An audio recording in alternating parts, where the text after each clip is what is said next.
Ta parole est une lampe à mes pieds, une lumière sur mon sentier. Psaume 119, verset 105. La méditation.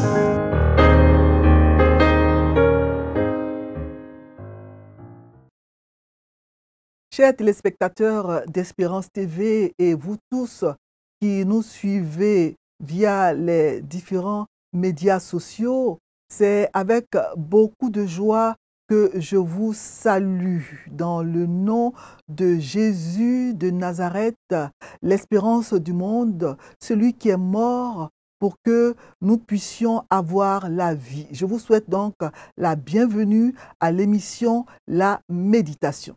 Alors, nous entamons le second semestre de l'année, le mardi 1er juillet. Mardi 1er juillet 2025, le premier jour du mois de juillet. Le texte que nous propose le lecteur pour le premier jour du mois de juillet est Osée 5, versets 1 à 15. Osée chapitre 5, versets 1 à 15, et nous allons prier. Demander au Seigneur de nous aider à comprendre sa parole. Père, nous te disons merci pour la grâce, le privilège que tu nous donnes de pouvoir lire ta parole, et nous demandons que tu nous aides à la comprendre. Sans l'éclairage du Saint-Esprit, nous pourrons peut-être en comprendre le sens littéraire, mais le sens spirituel profond nous sera caché. C'est pour cela que nous prions pour que le Saint-Esprit nous éclaire et nous aide à comprendre cette parole, particulièrement ce texte de Osée 5, 1 à 15, que nous allons lire maintenant. Nous avons prié au nom de Jésus. Amen. Osée chapitre 5, versets 1 à 15. Et je vais lire le texte toujours dans la version Louis II, parce que c'est la version la plus répandue en tout cas. Osée 5, à partir du verset 1.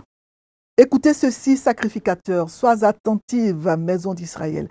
Prête l'oreille, maison du roi, car c'est à vous que le jugement s'adresse. Parce que vous avez été un piège à Mitzpah et un filet tendu sur le Tabor. Par leurs sacrifices, les infidèles s'enfoncent dans le crime, mais j'aurai des châtiments pour eux tous. Je connais Éphraïm, et Israël ne m'est point caché. Car maintenant, Éphraïm, tu t'es prostitué, et Israël s'est souillé. Verset 4. Leurs œuvres ne leur permettent pas de revenir à leur Dieu, parce que l'esprit de prostitution est au milieu d'eux, et parce qu'ils ne connaissent pas l'Éternel. L'orgueil d'Israël témoigne contre lui. Israël et Éphraïm tomberont par leur iniquité. Avec eux aussi tombera Juda. Verset 6.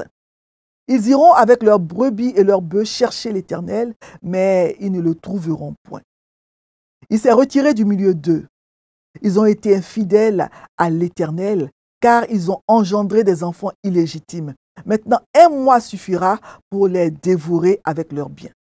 Verset 8. Sonnez de la trompette à Gibéa, sonnez de la trompette à Rama, poussez des cris à Beth-Aven, derrière toi Benjamin. Éphraïm sera dévasté au jour du châtiment. J'annonce aux tribus d'Israël une chose certaine. Les chefs de Juda sont comme ceux qui déplacent les bornes. Je répandrai sur eux ma colère comme un torrent. Éphraïm est opprimé, brisé par le jugement, car il a suivi les préceptes qui lui plaisaient. Je serai comme une teigne pour Éphraïm, comme une carie pour la maison de Juda. Éphraïm voit son mal et Juda ses plaies. Éphraïm se rend en Assyrie et s'adresse au roi Jareb. Mais ce roi ne pourra ni vous guérir, ni porter remède à vos plaies. Je serai comme un lion pour Éphraïm, comme un lionceau pour la maison de Juda. Moi, je déchirerai, puis je m'en irai. J'emporterai et nul n'enlèvera ma proie. Verset 15. Je m'en irai, je reviendrai dans ma demeure jusqu'à ce qu'ils s'avouent coupables et cherchent ma face. Quand ils seront dans la détresse, ils auront recours à moi. Parole du Seigneur. Amen. Osée 5, versets 1 à 15. Voilà. Alors, le chapitre 4, dans le chapitre 4, verset 15, il était écrit: si tu te livres à la prostitution, ô Israël, que Juda ne se rende pas coupable, n'allez pas à Gilgal, ne montez pas à Beth-Aven et ne jurez pas, l'Éternel est vivant. Donc, ce verset 15 chapitre 4 conjurait Judas de ne pas se rendre coupable. Peut-être qu'il y avait encore de ce côté-là quelque espérance. Mais le chapitre 5 que nous venons de lire nous détrompe. On va voir dans ce chapitre que le royaume du Juda au sud, avec les tribus de Juda et Benjamin, sont associés dans la même apostasie et dans le même jugement que le royaume d'Israël au nord, avec Éphraïm et les 9 autres tribus. Ils vont commettre les mêmes péchés que les gens du royaume d'Israël dans le nord. Donc, ce passage peut être divisé en plusieurs parties dans les versets 1 à 4. Nous voyons donc le jugement de Dieu. Dans cette section, le prophète s'adresse en premier lieu aux sacrificateurs. Puis, il appelle l'attention de la maison du roi, puis de toute la nation, car le jugement qui va suivre leur est destiné. Ceux qui auraient dû donner l'exemple ont été en piège au peuple. Et le résultat est catastrophique. Ils se sont enfoncés dans la corruption de l'apostasie. L'apostasie, c'est l'abandon volontaire de la foi, c'est se détourner volontairement de Dieu. On peut le voir au verset 2. L'homme méfait ne leur permet même pas de retourner à leur Dieu, de revenir à Dieu, selon le verset 4. Donc, le lieu de rassemblement du peuple qui était Mitzpah et le mont Tabor. Tabor, donc, c'était la montagne centrale qui dominait le territoire des 10 tribus dans le nord. Donc, ces lieux de rassemblement étaient devenus des pièges pour le peuple parce que les sacrificateurs s'étaient prêtés aux pratiques idolâtres auxquelles on s'adonnait en ces endroits. C'est pour cela donc que le prophète s'adresse d'abord aux sacrificateurs. Il dit, écoutez ceci, sacrificateurs. Le jugement de Dieu devait donc atteindre d'abord les sacrificateurs. Voilà. Et les plus coupables sont ceux que leur position met le plus directement en rapport avec Dieu. Attention, ceux qui connaissent et prêchent la parole de Dieu, ceux qui connaissent les commandements de Dieu seront jugés plus sévèrement que les autres. Attention, c'est un avertissement que je prends très au sérieux. Donc, le prophète commence par un triple appel, un appel de Dieu. Écoutez, sacrificateurs, sois attentive, maison d'Israël, prête l'oreille, maison du roi. Dieu, deux raisons justifient donc le verdict de Dieu envers les dirigeants. D'abord, la première raison, c'est l'idolâtrie du peuple dans les lieux de pèlerinage que sont Mitzpah et Tabor. Le peuple ignore peut-être aussi qui est Dieu, mais en tant que leur créateur et leur Seigneur, Dieu, lui, n'ignore rien d'eux. Il dit au verset 3, Dieu dit au verset 3, « Ah, je connais Éphraïm et Israël ne m'est point caché. » Ces accusations sont vraies parce qu'il dispose de toutes les preuves nécessaires. Le peuple n'a aucune excuse. Dieu connaît exactement tout ce que le peuple a fait. La corruption et les péchés qu'il a commis. Il dit au verset 3b, il dit « Maintenant, Éphraïm, tu t'es prostitué et Israël s'est souillé. » Donc, leurs mauvaises œuvres ont désormais acquis une telle emprise sur le peuple que celui-ci a perdu même la capacité, le désir de revenir à l'Éternel. Il s'est endurci. Donc, ces versets, en fait, décrivent le cycle de l'esclavage du peuple d'abord. L'apostasie qui permet et encourage l'esprit de prostitution puisqu'ils se sont détournés volontairement de Dieu. Et l'esprit de prostitution favorise les péchés. Lesquels péchés les empêchent à leur tour de réagir adéquatement aux appels de l'esprit parce qu'ils sont endurcis. Et ce passage se termine dans un acte d'accusation. Ils ne connaissent pas l'Éternel parce qu'ils ne connaissent pas l'Éternel à la fin du verset 4. Donc l'état d'Éphraïm et d'Israël n'était point caché au Dieu qui connaît tout. Mais eux, ils ne connaissaient pas l'Éternel ou ils feignaient de ne pas connaître l'Éternel. C'est vraiment une parole écrasante. Ce peuple auquel Dieu s'était révélé, qu'il avait mis en rapport avec lui-même, auquel il avait fait connaître son nom et son caractère de Dieu saint. Ce peuple avait préféré la fornication et la souillure à l'intimité des relations avec Dieu lui-même. C'est vraiment triste. C'est malheureusement comme ça que les êtres humains se comportent avec Dieu. Ils avaient préféré adorer d'autres dieux au lieu d'adorer le vrai Dieu. Donc, comme le chapitre 4, cette section met en garde les croyants contre l'idée fausse que la vie spirituelle et l'adoration n'ont aucun lien avec la santé morale plutôt. Les deux vont de pair. Alors, dans les versets 5 à 7, on voit donc le jugement du comportement du peuple. Donc ici, l'attention se porte sur l'orgueil d'Israël. Au verset 5a, l'orgueil d'Israël témoigne contre lui. Donc, au chapitre 4, verset 15, voilà, Dieu avait conjuré Judas de ne pas imiter Éphraïm en vain. Donc, sitôt après avoir annoncé la chute de ce dernier, le verset 5 ajoute, Judas aussi tombera avec eux. Quelle inconséquence et quel orgueil chez ces malheureux Israélites. Au milieu de leur dépravation, de leur péché, l'orgueil emplissait leur cœur. L'orgueil d'Israël témoigne contre lui. Pourtant, comme si de rien n'était, ils s'approchent de l'Éternel avec des sacrifices. Ils iront avec leurs brebis et leurs bœufs chercher l'Éternel, est-il écrit. Mais ils ne le trouveront point, parce que Dieu s'est retiré du milieu d'eux. Ils ont été infidèles à l'Éternel. On voit au verset 6 qu'ils ne trouvent pas Dieu. Ils iront avec leurs brebis et leurs bœufs chercher l'Éternel, mais ils ne le trouveront point parce qu'il s'est retiré d'eux. Voilà. Parce que Dieu s'est retiré d'eux, parce que c'est outrager Dieu, c'est un manque de respect à son égard que de prétendre accomplir un service religieux sans être d'abord en règle avec lui au sujet de ses péchés. Le peuple décide au verset 6 de chercher l'Éternel, autrement dit d'accomplir des rites religieux avec orgueil et assurance, convaincu plutôt que tout va bien. Cependant, Israël manque de reconnaître deux choses au moins. La première chose, c'est la pourriture et la décadence dans laquelle il est déjà tombé, son état de pécheur. Israël ne revient pas à Dieu dans la repentance, dans l'humilité, en reconnaissant ses fautes et en demandant pardon à Dieu. Au lieu de cela, il vient avec des brebis et des bœufs pour offrir des sacrifices. Souvenons-nous de ce qui est écrit dans ce verset célèbre de 1 Samuel 15, 22. Voici l'obéissance vaut mieux que les sacrifices. Et l'observation de la parole de Dieu vaut mieux que la graisse des béliers. 1 Samuel verset 15, chapitre 15 plutôt verset 22.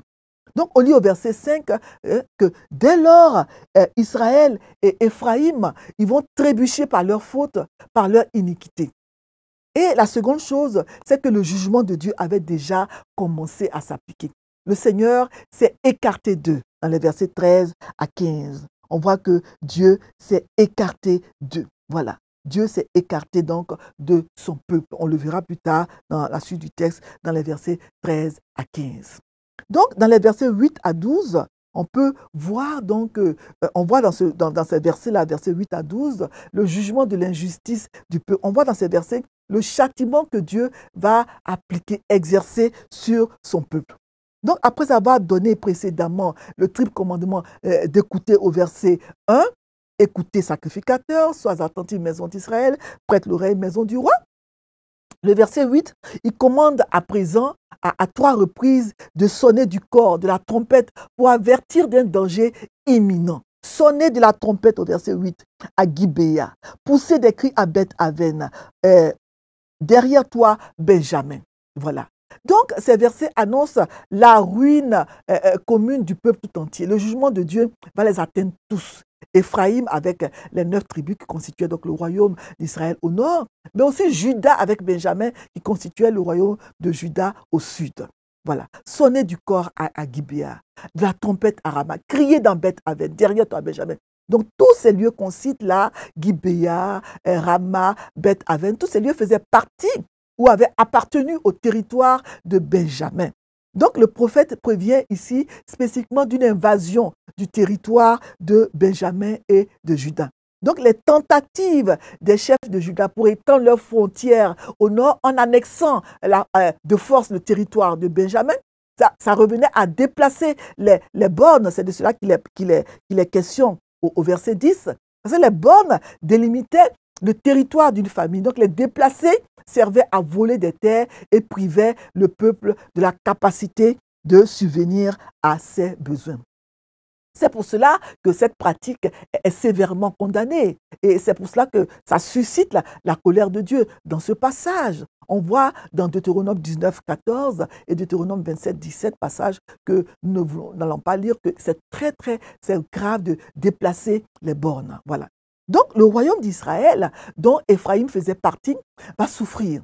Parce qu'il a tendance à suivre sa propre loi. On le voit au verset 11. Et Éphraïm est opprimé, brisé par le jugement, car il a suivi les préceptes qui lui plaisaient. Voilà. Ces paroles font peut-être référence à la vaine alliance d'Israël avec la Syrie contre Juda, qui allait déboucher sur l'invasion, la dévastation et l'oppression du pays par l'armée assyrienne. On le lit dans 2 Rois 16, les versets 5 à 9.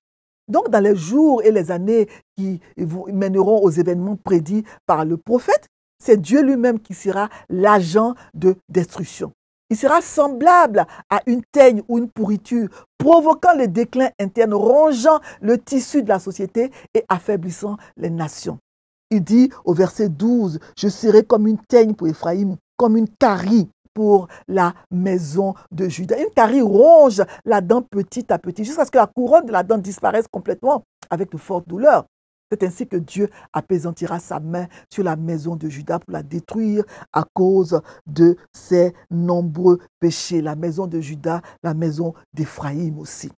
Et dans les versets 13 à 15, je l'avais déjà parlé un peu plus haut, on voit donc que Dieu se retire. Dieu va se retirer de son peuple. Voilà, les chefs d'Israël reconnaissent la faiblesse et la mauvaise santé de la nation. Éphraïm voit son mal et Juda ses plaies. Mais au lieu de se tourner vers l'Éternel dans la repentance pour être guéri, il cherche l'appui politique de la Syrie. On peut le lire dans 2 Rois 16. Voilà. Donc Éphraïm, il découvre sa maladie, il voit son mal. Et Juda, il voit ses plaies, il voit tout cela.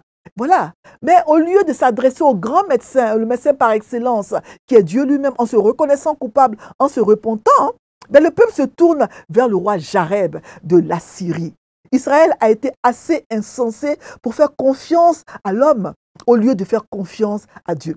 Choisir un roi Jareb à la place de l'Éternel est toujours une folie qui aboutit à la ruine. Jérémie 17,5 le dit bien. Ainsi par l'Éternel, maudit soit l'homme qui se confie en l'homme et qui prend la chair pour appui, qui détourne son cœur de l'Éternel. Malheureusement, ainsi font beaucoup de personnes. Lorsque leur conscience les met mal à l'aise, plutôt que de s'humilier devant Dieu, elles vont chercher une aide et une diversion dans un monde qui ne peut pas les guérir. Elles vont même quelquefois rendre les autres responsables de leur malheur. Cet acte d'opportunisme politique que Israël a posé en allant vers la Syrie, cet acte donc va se révéler vain. En réaction, Dieu va les déchirer. Dieu va les emporter, comme ce fut effectivement le cas quand Israël et Juda ont été emmenés en exil. Il dit au verset 14, il dit « Je serai comme un lion pour Éphraïm, comme un lionceau pour la maison de Juda. » Moi, je les déchirerai. Moi, je les déchirerai, puis je m'en irai, j'emporterai, et nul n'enlèvera ma proie. Alors, le Seigneur va retirer sa présence et laisser les Israélites en exil jusqu'à ce qu'ils s'avouent coupables et le cherchent activement. Le verset 15, on voit donc dans ce verset que des paroles sont prononcées. Il dit, je m'en irai, Dieu prononce ces paroles, je m'en irai, je reviendrai dans ma demeure jusqu'à ce qu'ils s'avouent coupables et cherchent ma face. Donc, ces paroles montrent que le jugement de Dieu poursuit un but de restauration. Il veut les voir sincèrement revenir à lui et alors seulement ils reviendront dans leur pays. Alors je marque ici une petite pause pour parler du retrait de Dieu.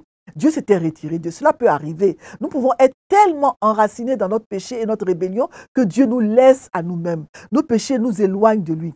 Habituellement, nous ne le remarquons même pas au début. Mais lorsque nous invoquons le Seigneur et ne le trouvons pas, alors nous commençons à voir le résultat du fait de repousser Dieu. C'est nous-mêmes qui repoussons Dieu par nos mauvaises actions et nos péchés.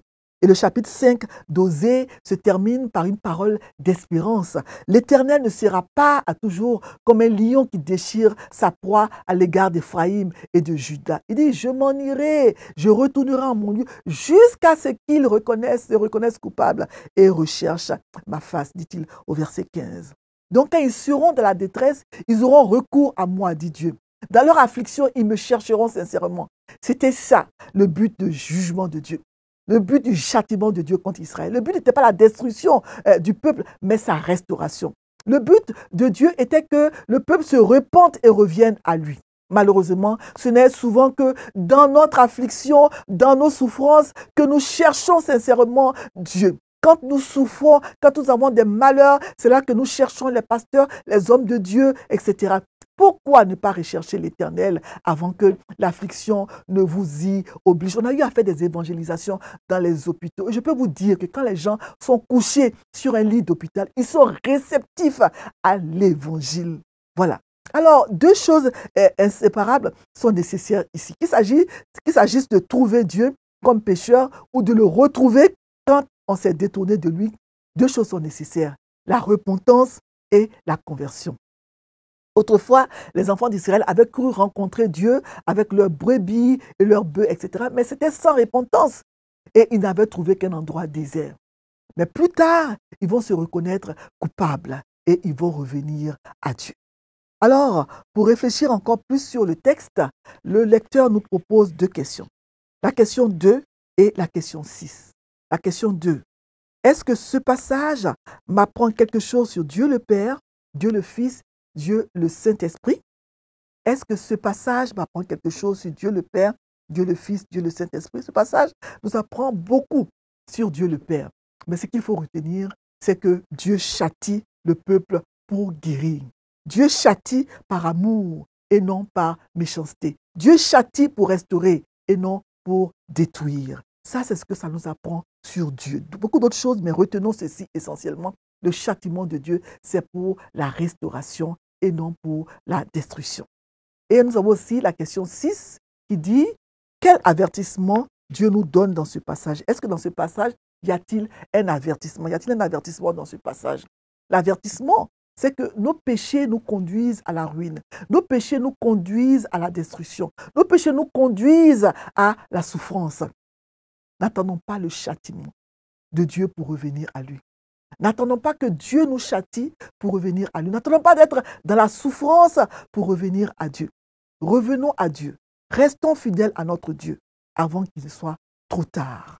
Parce que Dieu nous aime. Et ce n'est pas parce qu'il est méchant qu'il châtie, mais le châtiment de Dieu, il descend sur ses enfants, malheureusement, à cause de leurs péchés. N'attendons pas le châtiment de Dieu pour revenir à lui. Et ça, c'est l'avertissement que nous pouvons tirer de ce texte. Nous allons maintenant prier. Oui, Éternel, c'est vrai, nous parlons d'Éphraïm, nous parlons du royaume d'Israël au nord, nous parlons de Juda, nous parlons de Benjamin, le royaume de Juda dans le sud. Mais souvent, nous nous comportons comme les Israélites du royaume d'Israël comme ceux du royaume de Juda. Souvent, nous ne nous repentons pas quand nous avons mal agi. Au lieu de revenir à toi dans la repentance et l'humilité, nous préférons nous tourner vers d'autres solutions et nous pouvons même, quelquefois même accuser d'autres personnes de nos malheurs, alors que c'est nous-mêmes qui sommes responsables de ce qui nous arrive. Aide-nous à être humbles, à nous repentir car nous avons mal agi. Aide-nous, Seigneur, à revenir à toi, à ne pas attendre ton châtiment pour revenir à toi. Tu nous attends, tu nous aimes, tu nous attends les bras ouverts et tu veux avoir avec nous une relation d'amour, une relation qui n'est pas un cycle, péché, repentance, etc. Non, mais que nous puissions être toujours avec toi, vraiment être fidèles à toi. Merci pour ce passage et aide-nous, Seigneur, à le mettre en pratique dans notre vie chrétienne, que nous puissions avoir des vies qui t'honorent, des vies qui te glorifient. Parce qu'en ces temps qui sont les derniers, beaucoup de choses se passent même parmi les chrétiens. Et le nom de Dieu n'est plus craint. On n'a plus peur de Dieu. On se permet de faire toutes sortes de choses. Garde-nous fidèles à toi et donne-nous de vivre dans la sanctification. Parce que tu reviens bientôt. Jésus revient bientôt. C'est la vérité. Jésus revient bientôt. Que nous puissions nous attacher encore plus à toi. Merci Seigneur pour ce passage. Que ta grâce, ta miséricorde et ta paix reste et repose sur tous ceux qui nous écoutent sur Espérance TV et via les différents médias sociaux. Merci Seigneur pour ta parole. Amen. Amen. Que le Seigneur nous bénisse et qu'il nous aide à mettre sa parole en pratique. Shalom. Ta parole est une lampe à mes pieds, une lumière sur mon sentier. Psaume 119, verset 105.